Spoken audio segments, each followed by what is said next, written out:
I was staring at the tiny black box like it was a live grenade. The air in the hotel room felt colder than it should. My tux jacket was still on the hanger, crisp, untouched. My shirt half-buttoned.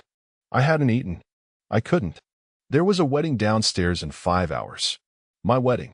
But right now, all I could hear was the sound of blood roaring in my ears, and Jason's voice from last night echoing in my skull. Whatever happens, don't ignore what you find, even if it shatters everything. I didn't sleep.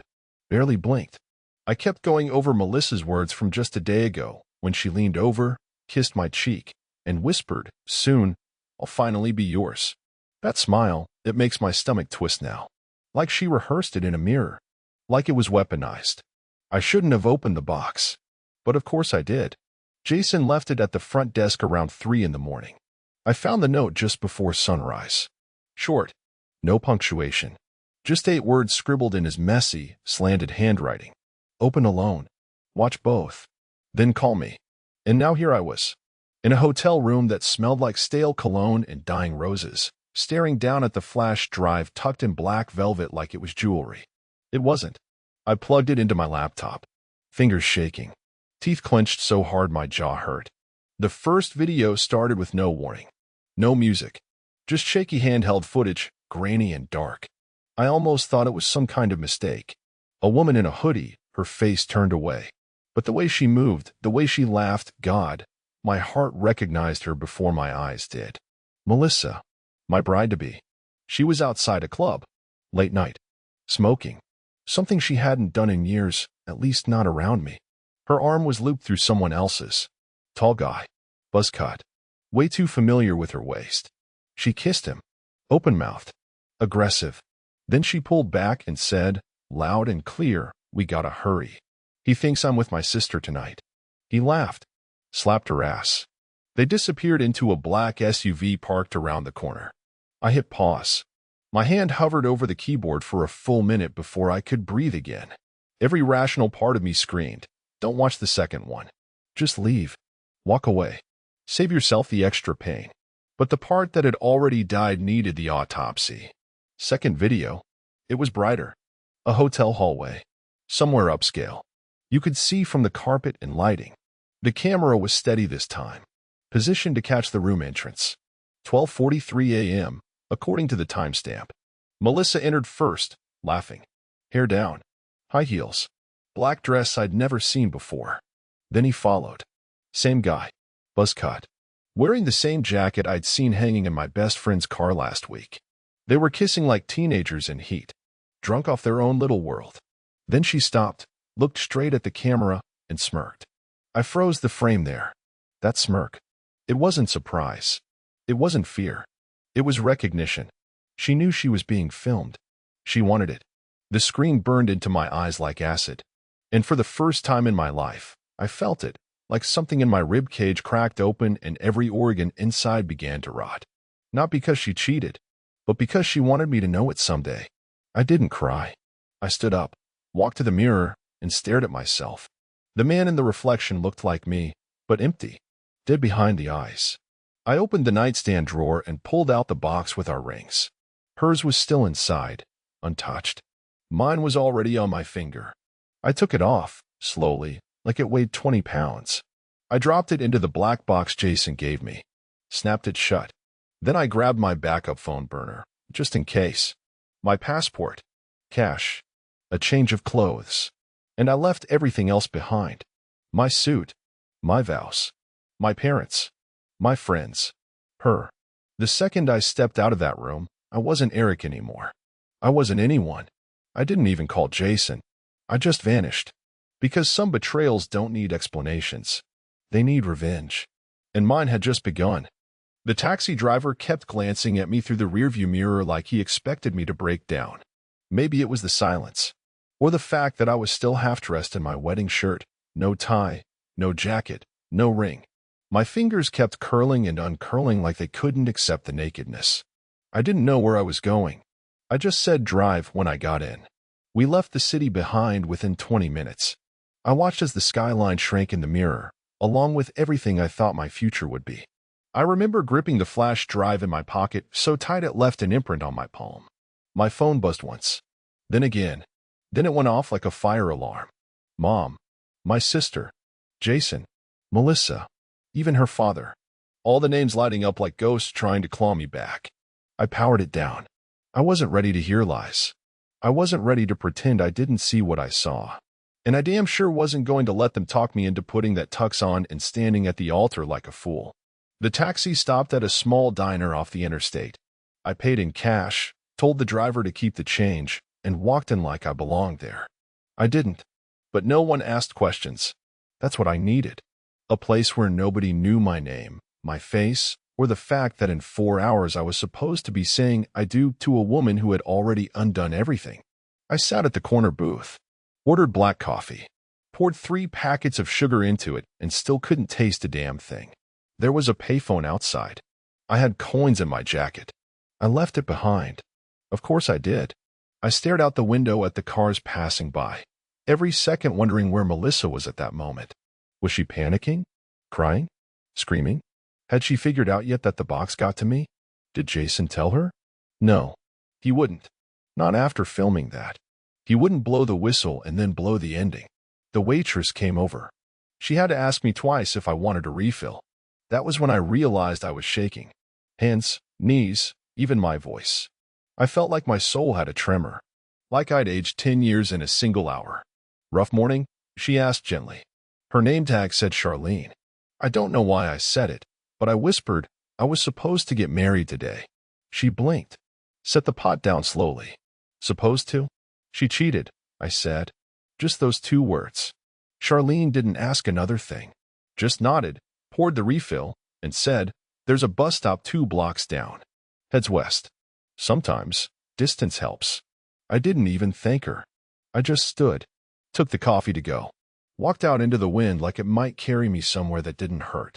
And I walked, past the diner, past a tire shop, past a billboard advertising happy families and luxury furniture. I kept walking until my feet started to blister in my dress shoes. When I saw the bus station, it hit me. The smell of diesel, old gum stuck to the benches, the quiet sobs of people leaving something behind. It felt right. I bought a ticket to Denver. No reason. Just far enough. A 12-hour ride. Enough time to think. Or maybe not think at all. On the bus, I sat by the window. An old man with a beard like sea foam sat beside me but didn't speak. Perfect. I stared at my reflection in the glass until the sky turned gold and the city behind me vanished completely. That's when the grief hit. Not loud. Not like in movies. It was quiet. Cold. Heavy. I thought about the wedding playlist I spent hours perfecting. The handwritten vows I left on the nightstand. Her favorite flowers, white lilies. The open bar. My dad's suit. My mom's tears, the happy kind she was probably crying this morning before she realized I was gone. And the look Melissa would have had walking down the aisle. I thought about all of it. And I wanted to scream. I wanted to smash the window with my fist. I wanted to go back in time, shake myself, stop the proposal, stop the stupid ring purchase, stop the dinners where she smiled with that secret behind her teeth. But instead, I just closed my eyes. And I made a promise. Not to forgive. Not to forget. But to return.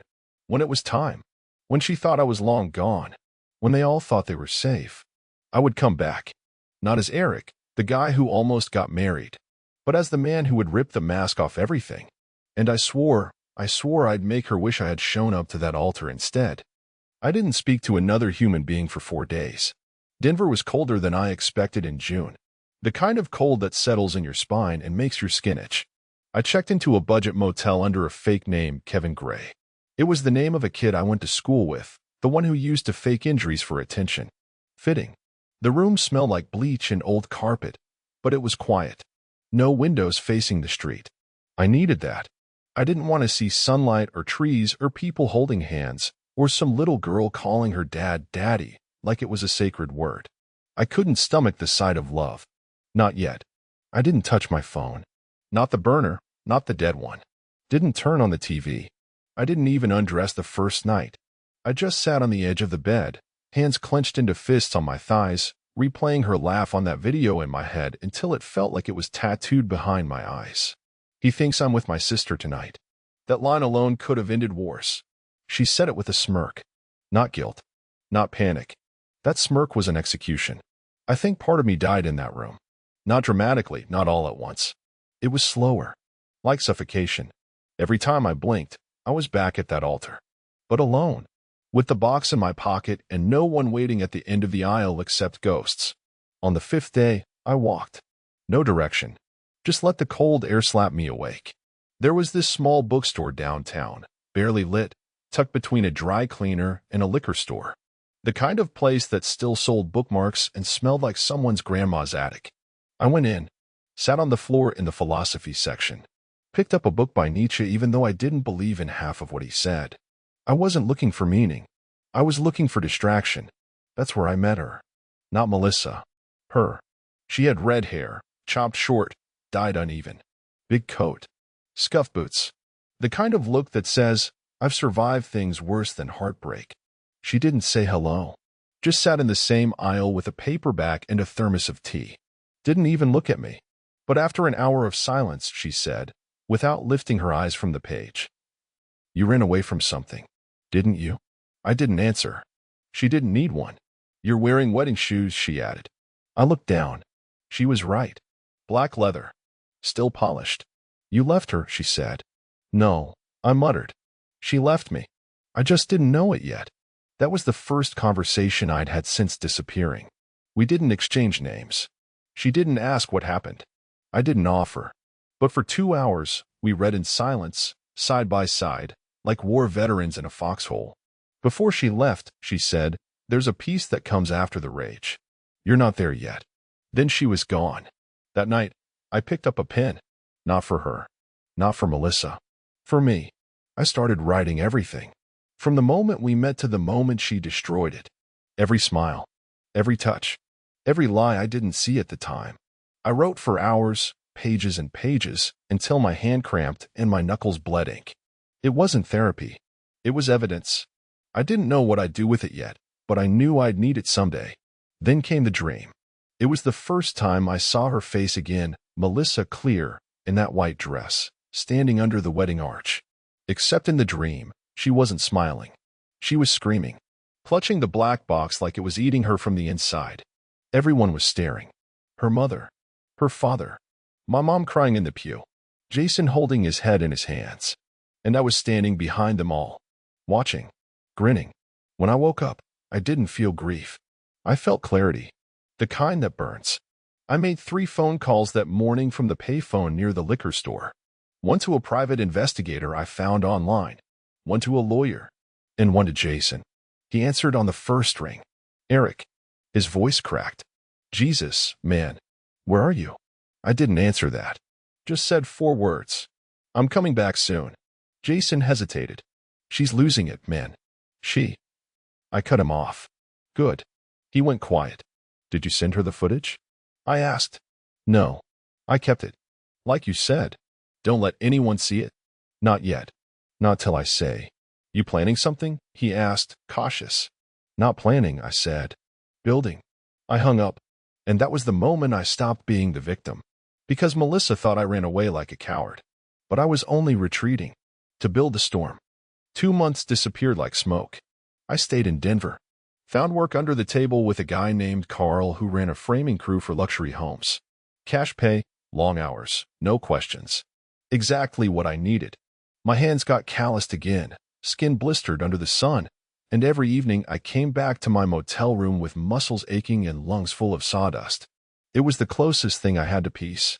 But every night before I slept, I stared at the flash drive. Never plugged it in again. Didn't need to.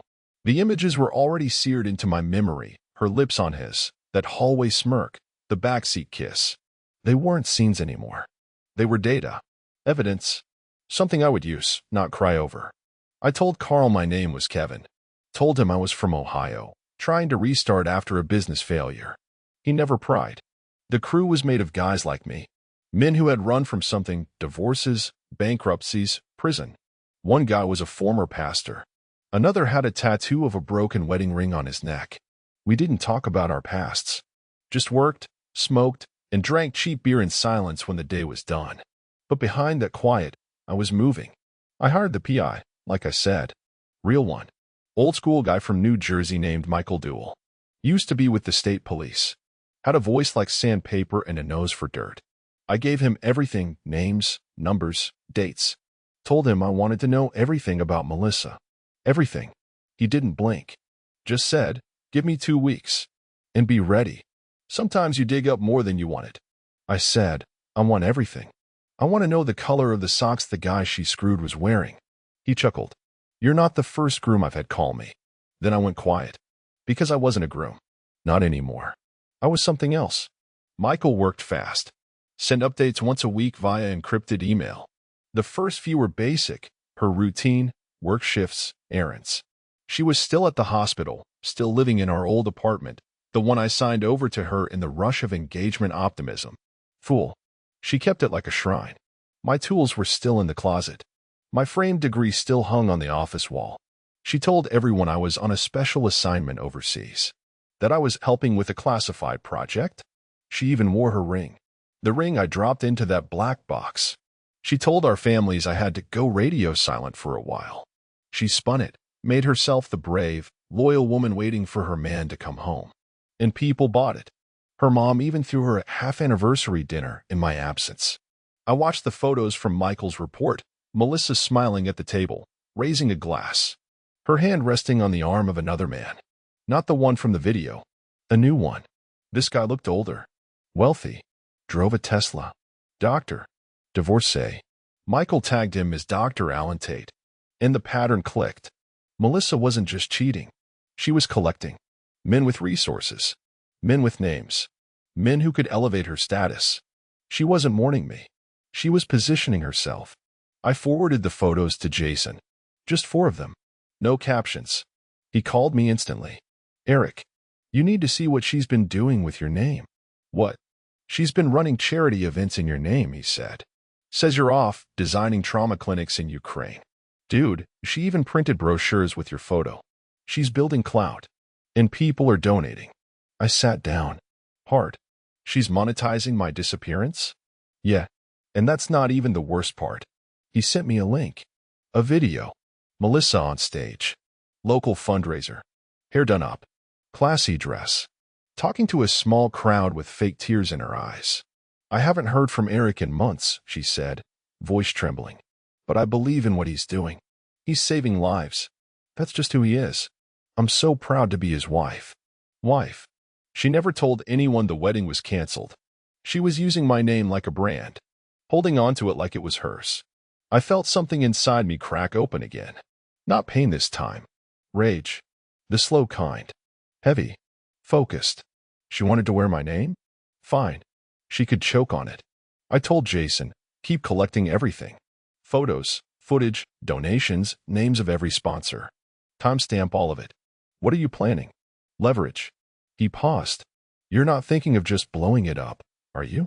No, I said. That'd be too merciful. Because this wasn't just about betrayal anymore. It was about invasion. She had hijacked my name. My face.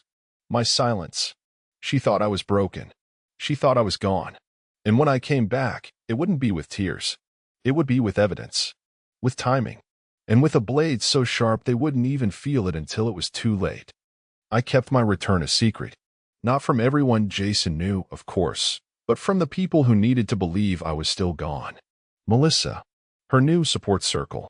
The fake friends reposting her fundraiser links with hashtags like hashtag pray for Eric and hashtag love like Melissa. I watched it all unfold like a silent god from the sidelines. And I planned.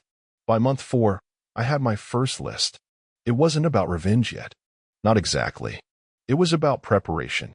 This wasn't going to be some loud, public meltdown. No viral video, no angry speeches. I wanted every step to feel surgical. Precise. Devastating. Step 1. Reclaim my identity. She'd filed taxes under my name. Transferred our joint savings into an account marked Melissa and Eric Recovery Fund. She'd build a website, ericheels.org. I swear to God. There was a bio she wrote for me. Said I was consulting NATO on trauma infrastructure. Said I had PTSD and needed space, but her love kept me grounded. My own mother called the number on that site. Melissa answered, used a fake accent, pretended to be my international handler. She was running a one-woman con, and people were eating it up like gospel. So I did what any rational man would do. I took my name back. I hired a lawyer in secret, had my name disassociated from every donation, every bank account, every tax filing. I revoked Melissa's power of attorney, which she somehow still had from our joint lease days. Filed a fraud report on the charity, quietly, privately. No press. I didn't want it shut down yet. I wanted it watched. And while that built pressure under her feet, I focused on the second list. The men. Melissa had a pattern. I hadn't seen it before. I was too close. Too in love. But once I stepped back and let the PI's reports pile up, it was obvious. She cycled through men like seasons. She had a thing for power. Not just money status. Guys with clout. Prestige. Men who could open doors. Policemen. Surgeons. Public figures. And once she got what she wanted, introductions, favors, invitations, she ghosted them. But not before planting just enough pity seeds for them to stay loyal afterward. They all thought they were the one that got away. It was genius, in a sick way. Dr. Alan Tate was still in play. Melissa had spun some sob story about me being missing in action, and Alan ate it up. She was using him to throw a high-profile gala in August. Theme? Hearts for Heroes. All proceeds supposedly going to frontline reconstruction efforts overseas. Featuring a slideshow of me. A slideshow. Melissa planned to stand on a stage and narrate my life like I was some war-torn saint. That was the moment I decided what I had to do. Not run from the gala. Attend it. In silence, at first. Let her see me in the crowd from a distance. Let her speech catch in her throat. Let her sweat. But I'm getting ahead of myself. Because before that, I needed insurance. I flew back east under another alias. Rented a place near the town we used to live in. Jason helped furnish it basic, quiet. And from there, I worked. Every day, I called one of the men from her past. Set up a meeting. Bought them coffee. Never said who I was at first. Just told them I was researching a person who had once been emotionally entangled with someone named Melissa. Half of them were defensive. The other half grateful. Turns out Melissa hadn't just broken hearts. She'd stolen. Manipulated. Even blackmailed one guy into paying off her nursing school loans by threatening to tell his wife about something that never even happened, as he put it. I started recording testimonies. Legally. Signed consents. 2 of them gave me emails. Screenshots. Messages from her. Whispers of the same lies she used on me. I've never loved anyone like you. He's sick. He doesn't touch me anymore. I want to leave him, but he needs me. Different names. Same script. Same game. Then came the jackpot. A man named Evan Blake. Lawyer. High-end. He didn't just give me dirt. He gave me leverage. He handed me a folder during our meeting. Inside? A copy of a non-disclosure agreement Melissa made him sign. It was about a romantic entanglement that could compromise public image. She convinced him he was at fault. That she was vulnerable. That if he didn't sign it, she'd end everything. He signed. But he kept the copy. He also kept the texts, including one from her that read, "Let's just say I'm very good at making people feel like I belong to them. Until I don't." When I looked up from the papers, Evan wasn't angry. He was embarrassed. "You're not the first," he said. "You might be the last, but you're not the first." I put the folder away, and in that moment, something inside me aligned. I wasn't lost anymore. I wasn't grieving. I was building a wall around her, brick by brick. And by the end of it, when she finally realized she was trapped, I'd be the one standing at the top, watching her try to claw her way out, with no one left to believe her. The night I walked back into my old city, it was raining hard enough to feel personal. Like the sky was doing penance for what it let happen. I took the late train, sat near the rear, kept my hood up the whole ride. No one noticed me, just the way I wanted it. I had grown a beard, cut my hair short, wore thicker frames now. Melissa wouldn't recognize me unless I stood right in front of her and said her name. And even then, I wasn't sure she'd believe it. Jason picked me up at the station in a rental. We didn't speak for the first 10 minutes of the drive. Just exchanged one look, a mix of disbelief and warning. "You're really doing this," he finally said. "Yeah," I muttered. "Too far in to stop." "Good. 'Cause I got something for you." He handed me an envelope. Inside were photos. Dozens of them. Melissa with Alan Tate. Melissa at the gala rehearsal. Melissa at what looked like a private dinner with a senator, my senator, the one I campaigned for in college, shaking his hand like she belonged next to him. How deep is she in? Jason's voice dropped. She's setting up a nonprofit. Under your name. My hands tightened. Still pushing the Ukraine thing? Bigger now. Global Disaster Relief. Says she's forming a board. Guess who's the honorary chairman? I didn't answer. I already knew. Alan. Jason nodded. And the media's eating it up. She gave an interview last week. Said her husband's courage inspired her to be the face of compassion. She's booked on a morning show next month. Eric, they're painting her like a modern-day Mother Teresa with better makeup. I sat back and let that sink in. Melissa hadn't just replaced me. She franchised me. She was using my name like a brand, polished, noble, untouchable, and I was still legally tied to every inch of it. If she tanked this thing, I'd go down with it. Financially. Publicly. I had to cut the cord. But not yet. The timing had to be perfect. Because she still had one fatal weakness. She believed I was gone. Dead? Maybe. In hiding? Probably. But irrelevant? That's what she needed me to be. She built a throne out of my silence. A quiet Eric was the best kind of Eric, easy to mold, impossible to contradict. So I made my move. Step 1. Reclaim physical presence. Jason helped me rent a small office downtown. We registered a business under a fake name, Grayline Strategies, a media consultancy that looked bland and legitimate enough to raise 0 eyebrows. Inside, we wired it for sound. Security cameras. Soundproof doors. Jason brought in 2 tech guys from his production circle who owed him favors. By the end of the week, we had a recording setup that could have passed for a news studio. I had one goal with that space: truth documented. I started filming. Not for YouTube. Not for viral fame. For evidence. I spoke directly into the lens. Calm. Methodical. I told my story the way a surgeon would describe a tumor. I talked about Melissa. The ring. The videos. The lies. The charity. The stolen identity. I laid out every receipt. Every screenshot. Every date. Every man she'd manipulated. Names redacted for now. I wasn't building sympathy. I was building undeniability. When I finished the final entry, I stared into the camera and said, Melissa, if you're watching this, it means I've already moved the first piece. I'll let you build your castle. I'll let you paint yourself a saint. And now, I'm going to turn on the floodlights, so everyone sees the rot in the foundation. I backed it up on 3 drives. One went into his safety deposit box. One stayed in my possession. The third? Jason kept it in a fireproof lockbox. I wasn't just thinking about revenge. I was thinking about protection. Because the higher she climbed, the harder the fall would be. And people like Melissa? When they fall, they don't just scream, they take hostages. That same week, I reached out to Dr. Alan Tate. Not as Eric. As a concerned associate of the missing husband. I emailed him anonymously, attaching subtle hints, photos of Melissa with her other lovers. Messages she'd sent. Nothing overt. Just enough to make him curious. Make him question. He replied in 4 hours. Who is this? Why are you sending me these? I responded with one line. I'm someone who knows what she really is. The bait was set. And she didn't even feel the hook. Not yet. But it was in. I was back in the city. Back in the game.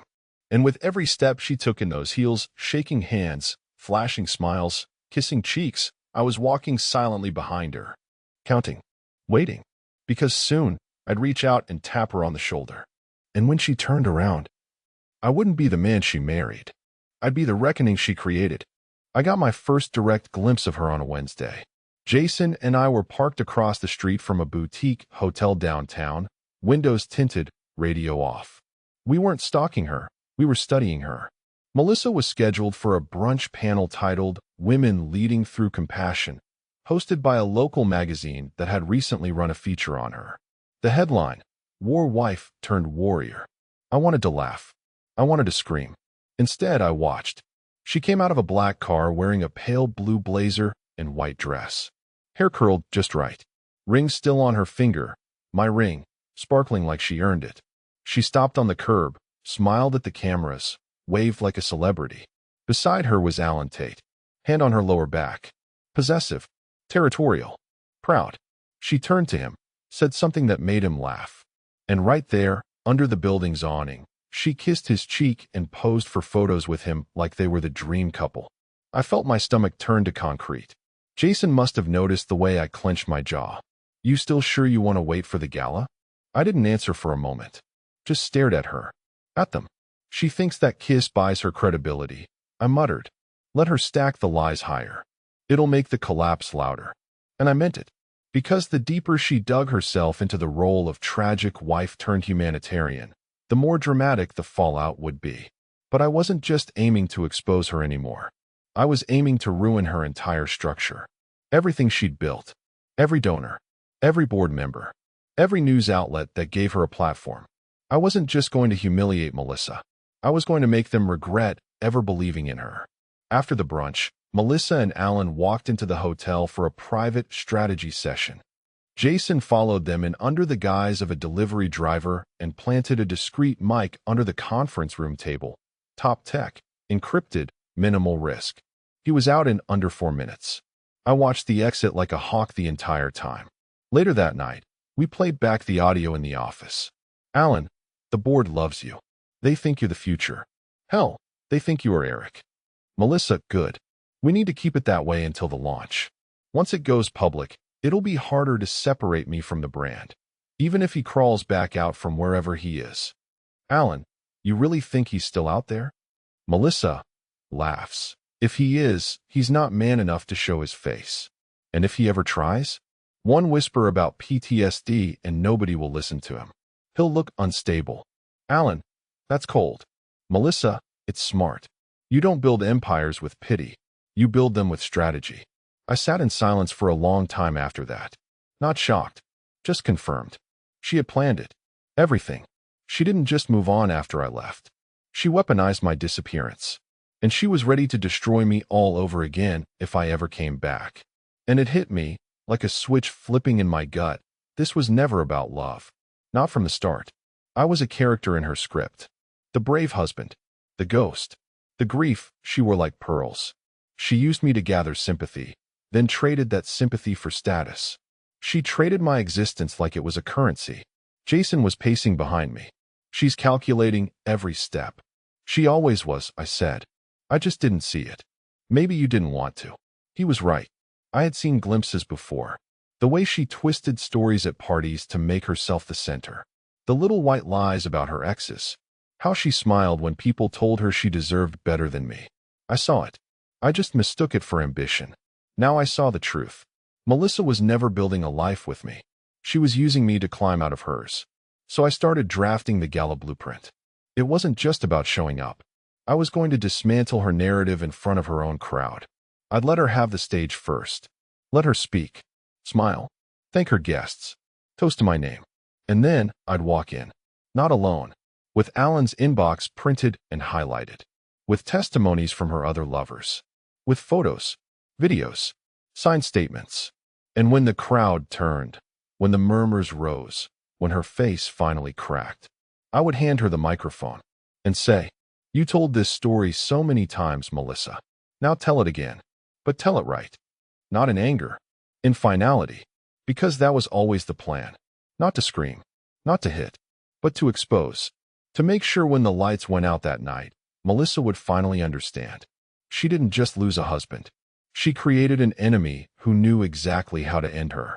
3 weeks before the gala, Melissa launched her campaign on national television.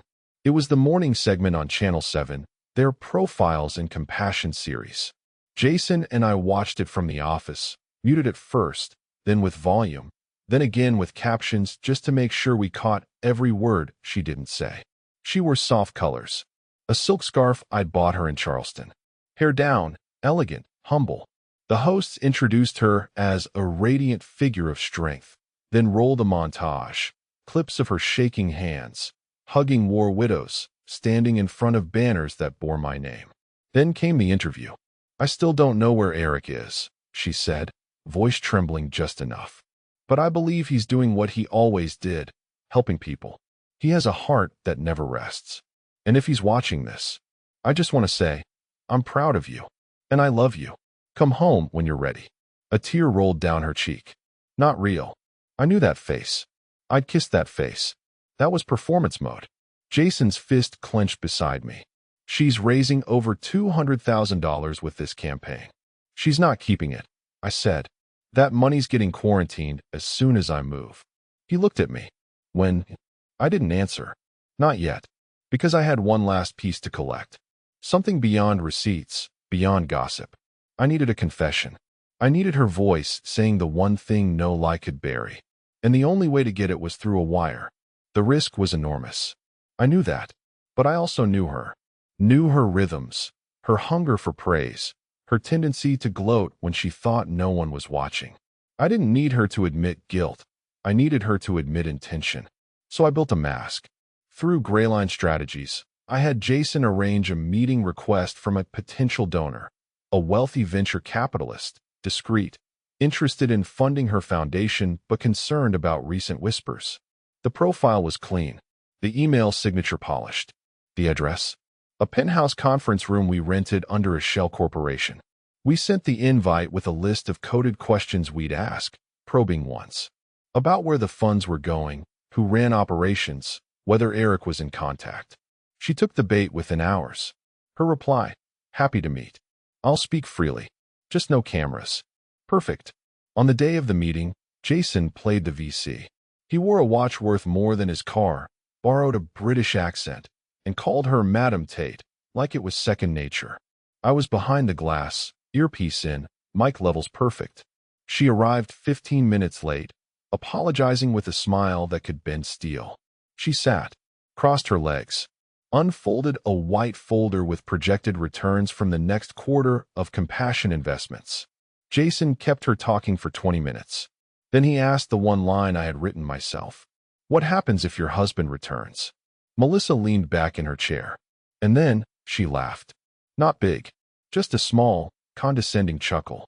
She shook her head slowly and said, if he comes back, we turn it into a comeback story. Easy. We say he's been recovering. Healing. We hold a press conference. I stand next to him, hold his hand. Cry a little. Blame trauma. Nobody questions trauma these days. Jason asked, and if he doesn't cooperate? Another smile. We push the PTSD angle. Say he's confused. Unwell. He was always sensitive. We say he fabricated stories under stress. That I've supported him throughout. The public adores loyalty. Jason pressed. So worst case scenario? She blinked once, tilted her head, and said, we discredit him before he gets a word in. That's how narratives work. First out wins. I felt it like a thunderclap in my chest. That was the line. That was the soul of her entire scheme. She didn't care about truth. She only cared about first impressions. And I had let her have the first chapter. But she forgot one thing. I was writing the ending. Back in the office, I sat alone after Jason left. The room was dark. My hands shook, not with fear, but with clarity. It wasn't rage anymore. That had come and gone. This was finality, like snapping the last piece of a puzzle into place. I backed up the audio, labeled it, The Queen's Play Confirmed. And then, for the first time in months, I turned on my real phone. Hundreds of missed calls. Dozens of voicemails. I didn't care. I scrolled until I found the number I hadn't touched since the day I disappeared. Mom. I hit call. She answered in one ring. She didn't say hello. Just started sobbing. Eric? Oh my God. Eric, is it really you? I didn't cry. I couldn't. I felt my throat tighten, but I kept my voice steady. I'm okay, Mom. I'm sorry I went silent. I had to. She was trying to breathe. They said, you were sick, you were gone. Melissa told us. I know what she told you, I said. That's why I'm calling.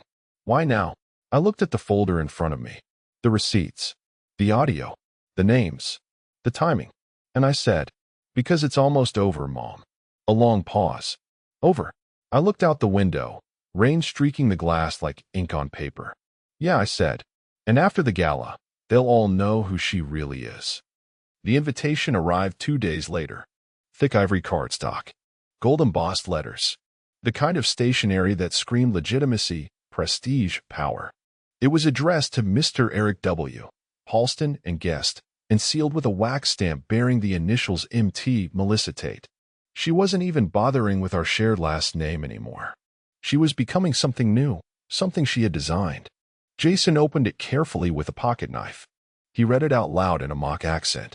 You were cordially invited to the Hearts for Heroes Gala, honoring the sacrifices of frontline families and celebrating the work of the Eric Halston Compassion Initiative. I said nothing, just stared at the lettering. The irony twisted in my gut like rusted wire. They were honoring me, a man they thought was overseas, injured, noble, maybe even dead. And she was going to stand on stage that night and receive applause in my name. This wasn't just ego. This was desecration. Jason slid the invite across the desk. It's a trap if you go. It's a funeral if I don't. He exhaled. So what's the play? I leaned back in my chair and clicked the remote.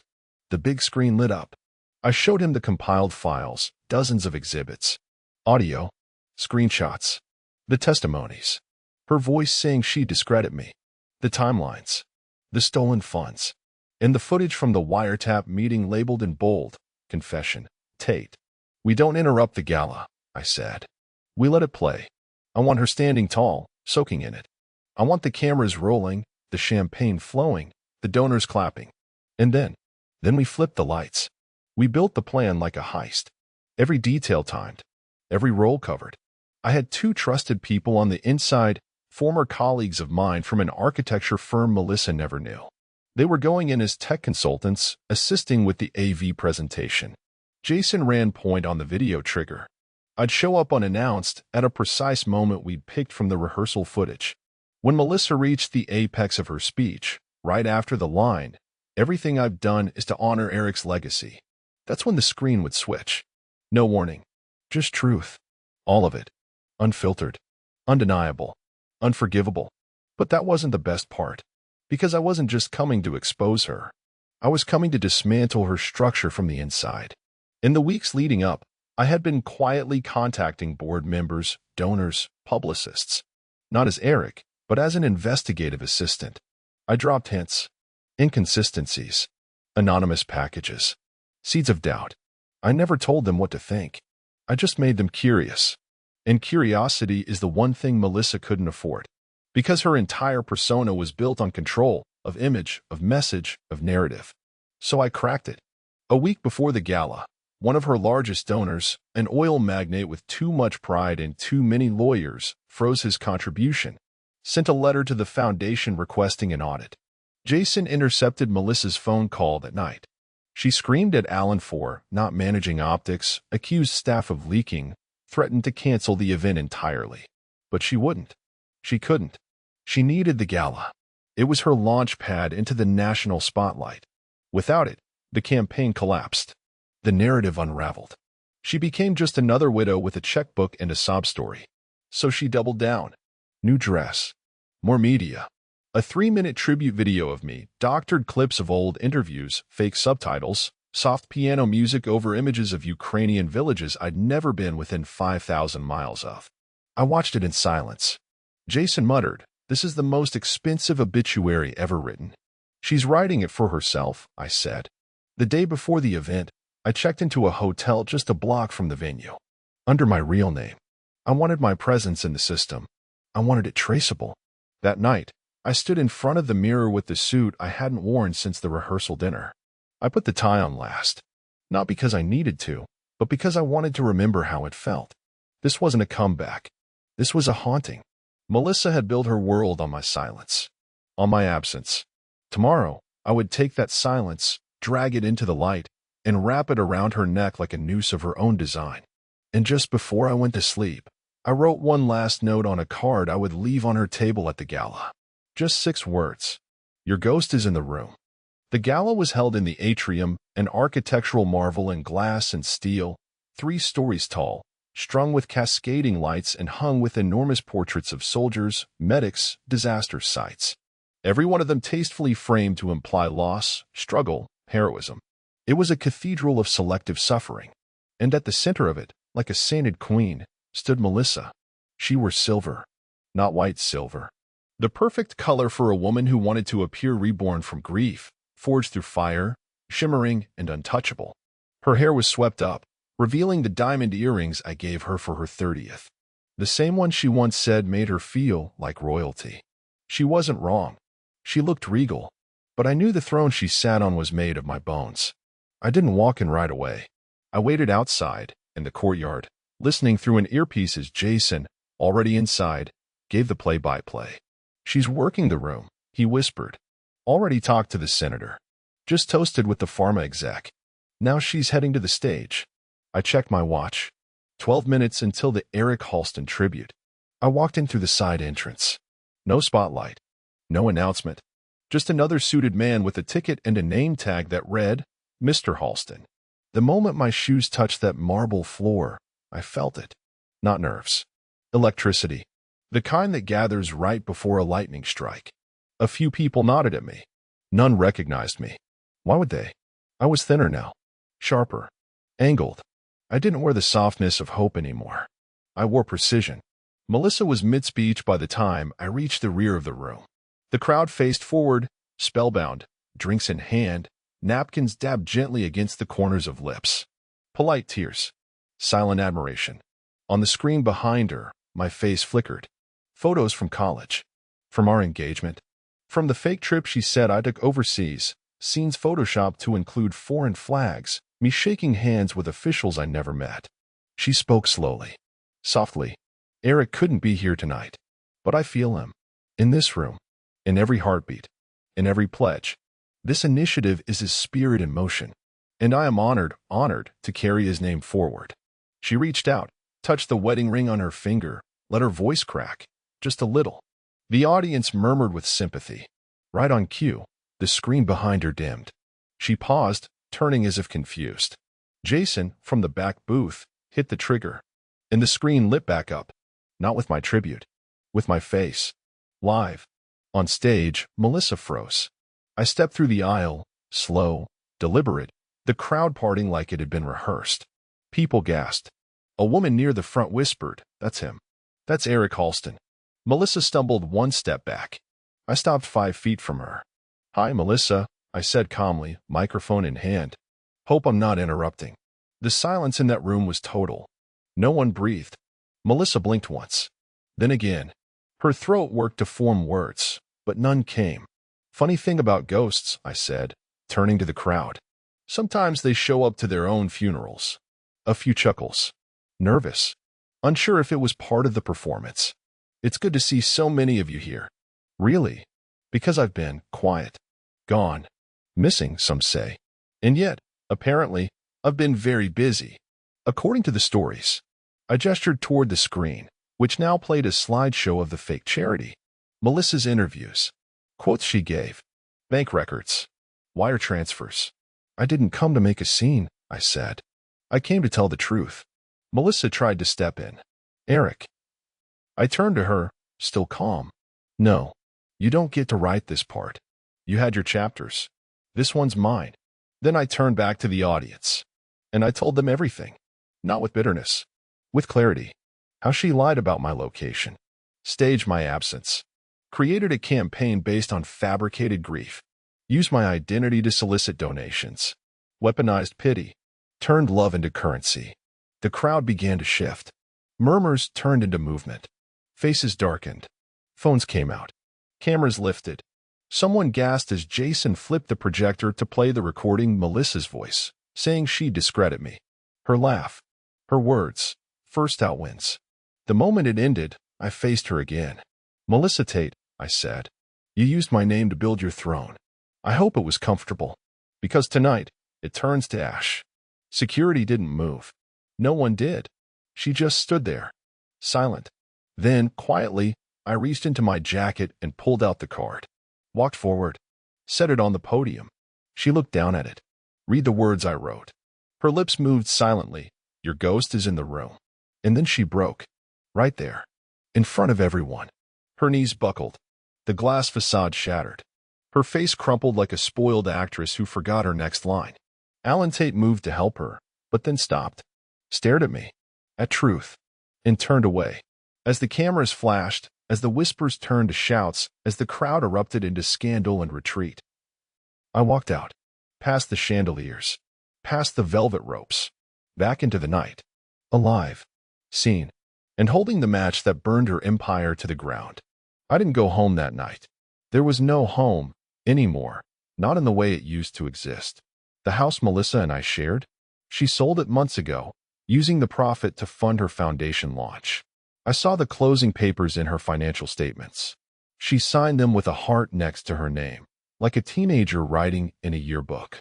Instead, I walked the streets, hands in my coat pockets, the air electric with what I'd just done. The city buzzed around me like it always had, but tonight it buzzed differently. Because I hadn't just exposed a liar. I had ended a performance. And yet, there was no music, no applause, just the echo of everything she built collapsing behind me. Jason found me the next morning at the edge of the river walk. I was sitting on a bench, staring at the water like it had answers. He handed me a paper cup of coffee. No words. After a minute, I asked, "How bad was the fallout?" "Saturday, exactly what you wanted." I turned my head. "Tell me." He pulled out his phone, scrolling through article headlines. Fundraiser or fraud? Melissa Tate's empire under federal investigation. The ghost groom speaks. Eric Halston's stunning return and revelation. Stolen valor, stolen donations? What really fueled the Eric Halston Compassion Initiative? Then the photos. Melissa sobbing. Melissa being helped off the stage.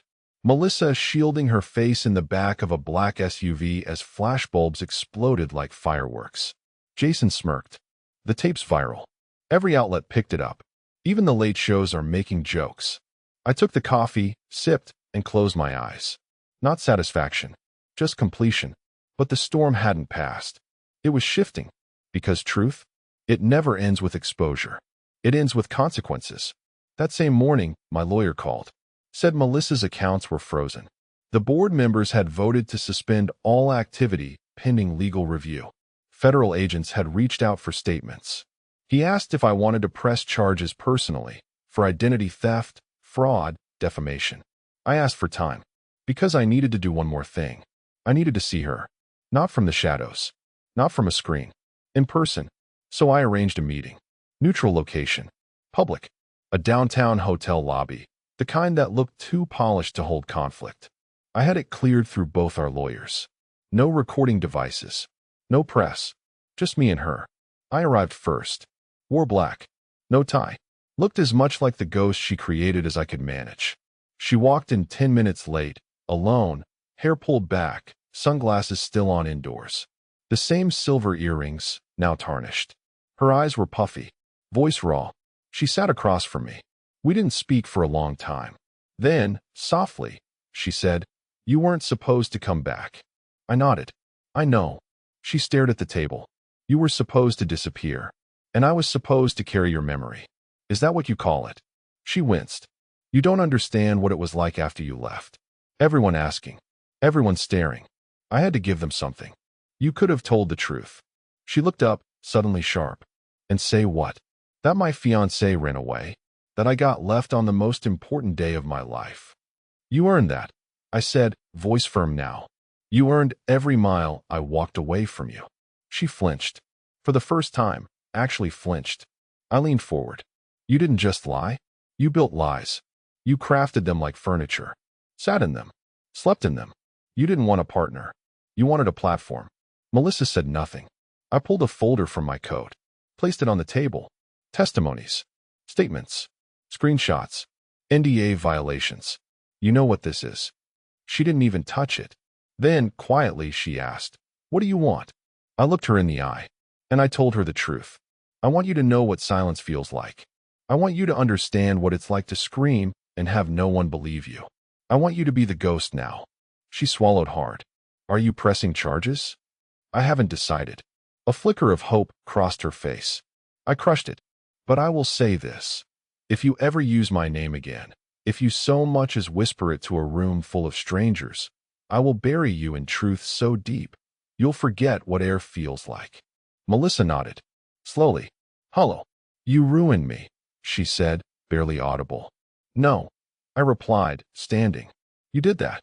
I just made sure you didn't do it to anyone else." And then I walked away. For real, this time. No luggage. No fear. No ring. Just me, leaving a haunted woman in a building full of glass. And for the first time in over a year, I felt light. Not healed. Not whole. But free. It's been 6 weeks since the gala. 6 weeks since I stood under a chandelier of lies and set fire to everything she built in my name.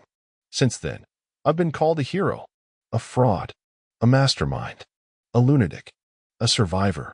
I've read every article, every think piece, every cheap podcast clip trying to spin what happened into something clean, digestible. But the truth? The truth isn't clean. It's jagged, bloody, hard to hold without cutting yourself. Melissa disappeared from public view days after our final meeting. Her lawyers tried to do damage control, but you can't plug a dam that's already collapsed. The foundation's donors pulled out en masse. The website shut down. Her social media accounts went dark. The press caught wind of her past lovers. Some even came forward voluntarily. One was already filing a lawsuit. Another published a piece titled, "How I Fell for Melissa Tate's Script." It's not just that she lied. It's that she performed. And when the curtain dropped, no one clapped. The last I heard, she moved out of state. Her nursing license was suspended pending investigation for forged documents used in the foundation's marketing. Alan Tate resigned from his hospital board quietly, citing personal health concerns. His wife filed for divorce the same week. As for me, I don't know what I am yet.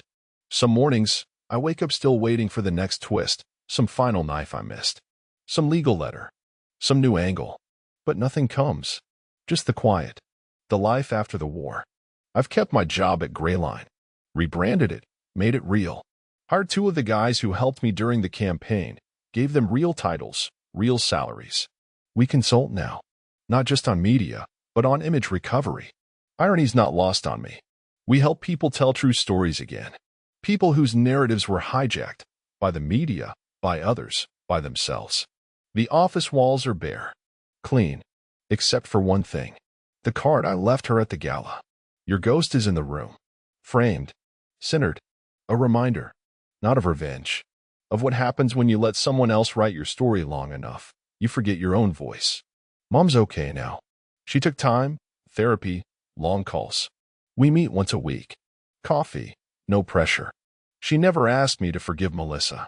She just said, "I'm glad you came back with your spine and not just your wounds." Jason's still around.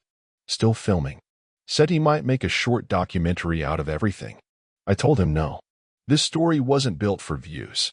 It was built for release. 1 month ago, I got a letter. No return address. No stamp. Just dropped at my office door. Inside was a photo. Melissa, standing in front of a tiny apartment in Nevada. No makeup. No smile.